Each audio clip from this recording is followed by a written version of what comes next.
Gone Home. For disclosure, I did beat the game, so just so you all know. Yeah. But here we go. Again.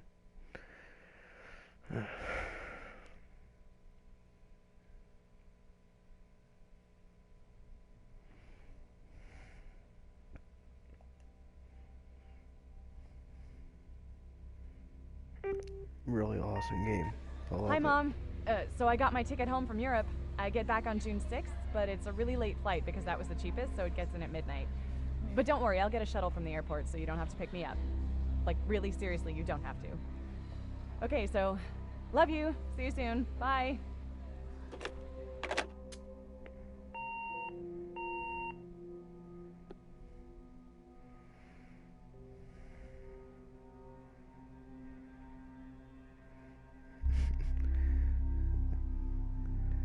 June 7th, 1995.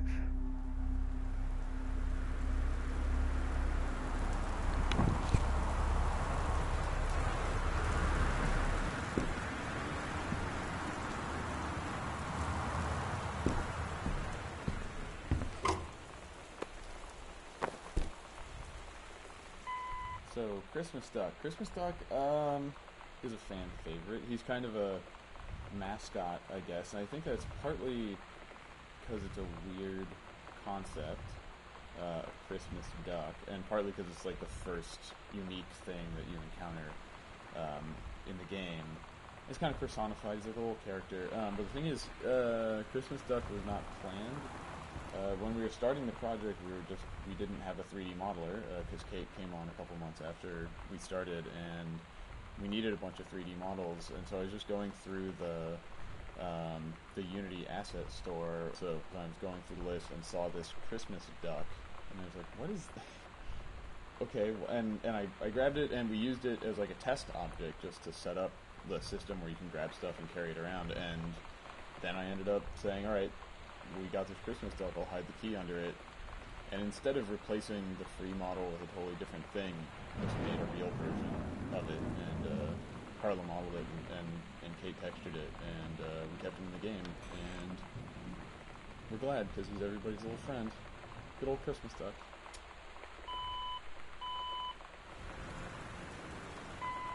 Hi, I'm Steve Gaynor. I'm the co-founder of the Fulbright company. We made Gone Home.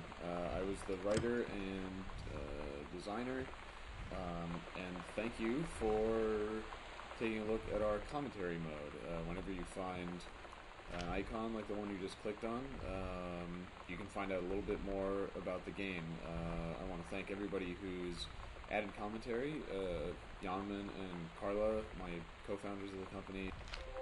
Dear Katie, so much has changed, even just since you've been away. We moved into this house. I'm at a new school, and my big sister being gone for a year doesn't make it any easier. It doesn't feel real, but I'm not gonna let it faze me.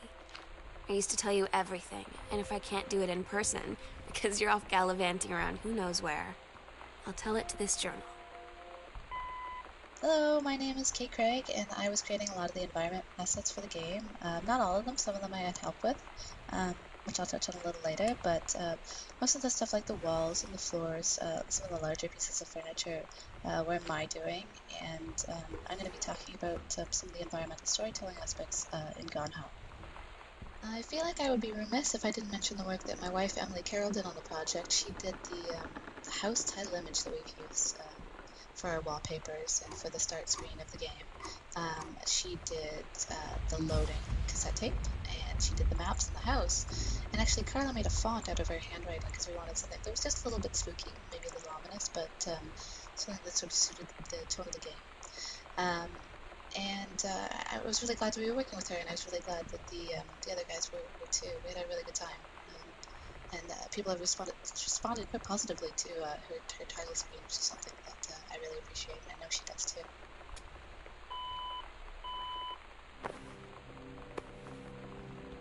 It's really cool.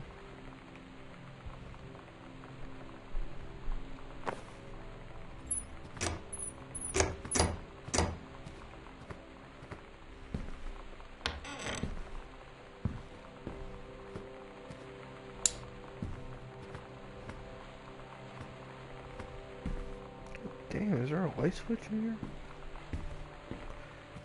No? There we go. I'm looking for you in there. So earlier in an earlier version of the story in Gone Home, Sam and Lonnie got caught together, and Lonnie's dad was like an asshole about it and threatened to send Lonnie to live with her mom in Florida. And we cut that. It was too melodramatic and it wasn't really interesting. It was an external force that was acting on them, which I wasn't super excited about in practice and so on and so forth. But it caused there to be this concept of Lonnie's mom living in Florida, which... Florida is, of course, the worst place you can live. Well, let's not... So earlier in an earlier version of the story in Gone Home, Sam and Lonnie got caught together, and all of the sliding doors that you see in the game are actually, from a code perspective, drawers.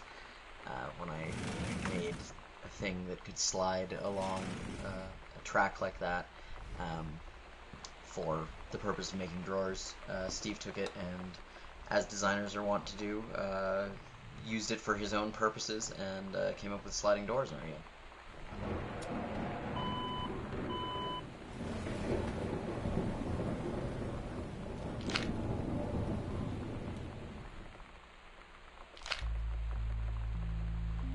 I had an interesting talk with Mom and Dad tonight. One you were never gonna need to have. I mean, you've known, right? I've known. I've known since, like, She-Ra. Mom and Dad didn't, I guess. But they saw the zine and the stuff on the locker, and they were like, is there something we should know about you and Lonnie? And so here's the thing. I was prepared for them to be mad, or disappointed, or start crying, or something. But they were just in denial. You're too young to know what you want. You and Lonnie are just good friends. You just haven't met the right boy. It's a phase. That's what I didn't see coming. That they wouldn't even respect me enough to believe me. Well, joke's on them, because they're in for one very long phase.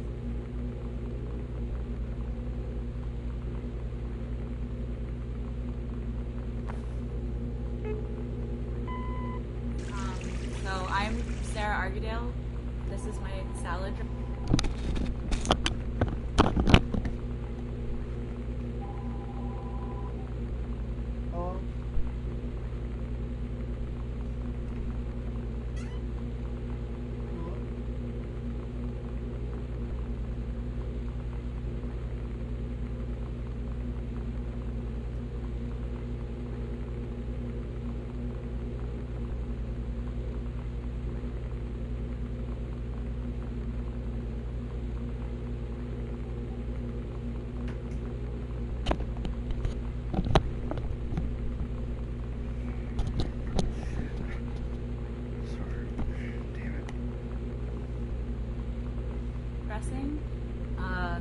Named for my experience with being in Russia and that being what everyone knows me for.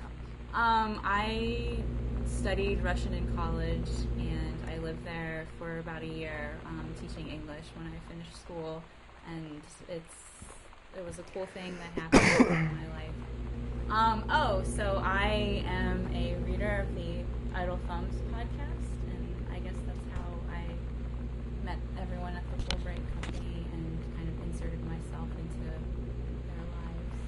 The Gone Home team, the Fulbright team, was nice enough to put a little token in the game for me, and it's pretty cool.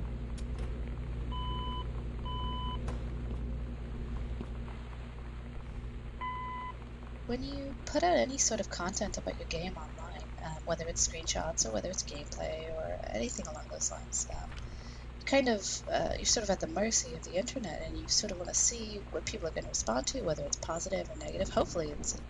Daniel finally came over to get his game. I'd been dreading it. But he brought this story with him that I wrote when we were little. I started reading it, and then there I was, crying at the kitchen table. He asked what was wrong, and I was thinking about how we used to be friends, how much I'd taken for granted. But instead, I told him about school, and Dad, and Lonnie. I asked Lonnie what she had to do to get ready to ship out for basic training. She said, not a...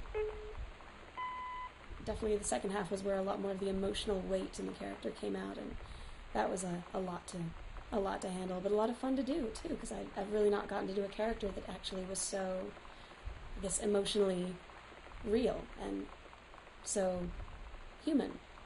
You know, it's sort of, you're not doing some commercial selling you thing or not doing some sort of sci-fi fantasy world sort of story. It was very realistic and very relatable, and you sort of realize that the character's someone that you could know or that you could have been, you know, when you were younger, which I really liked. It was very exciting. The whole experience has been really good.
So that was probably the hardest one we had to record.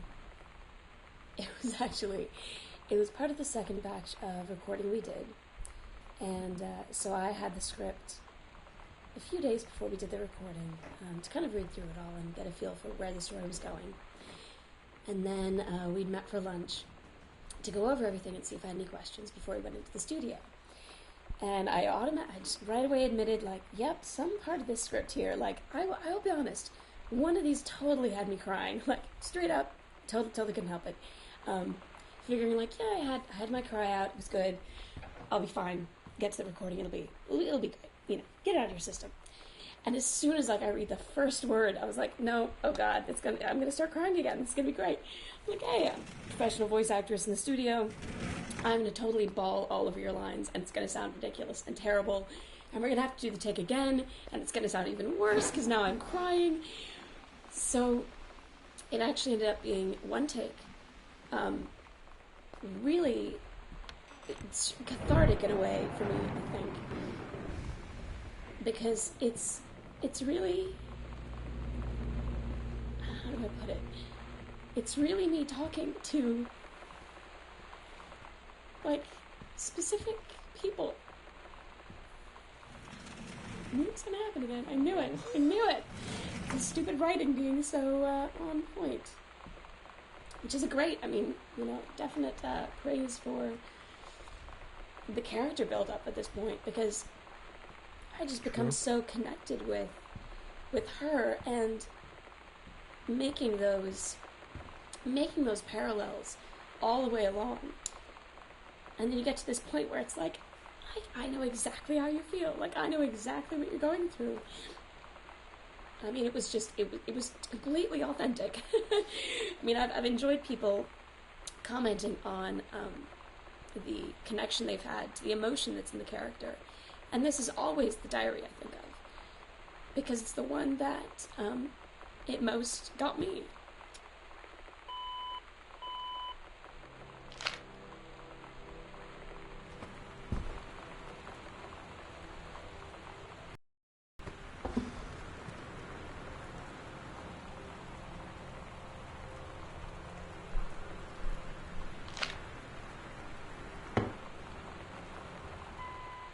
We never really discussed the idea of individually scoring each audio log ahead of time.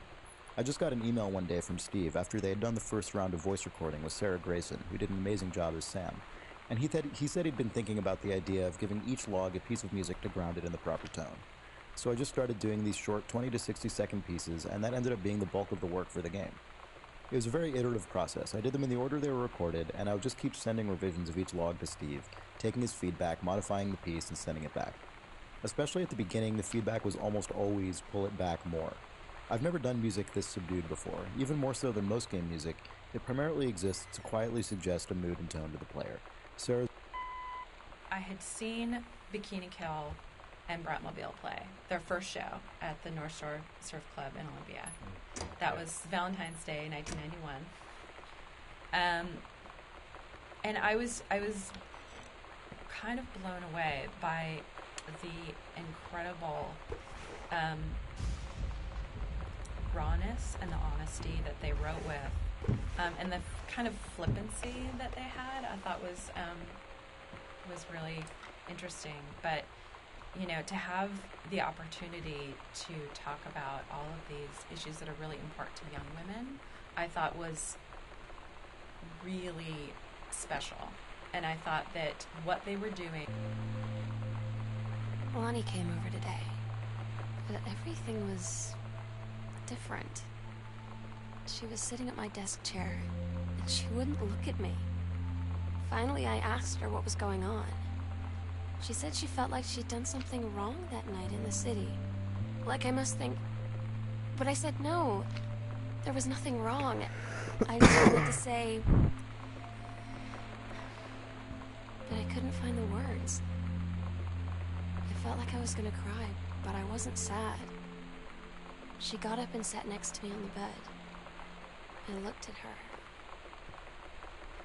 Lonnie, do you think you could ever... And that's when she kissed me.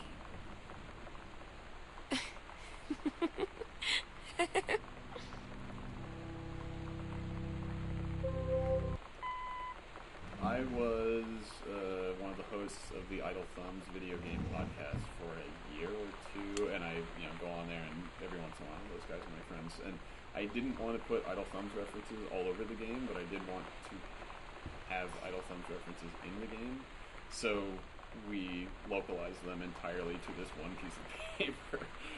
So almost everything on here is an Idle Thumbs reference, and specifically to a weird exchange that we had about Will Wright's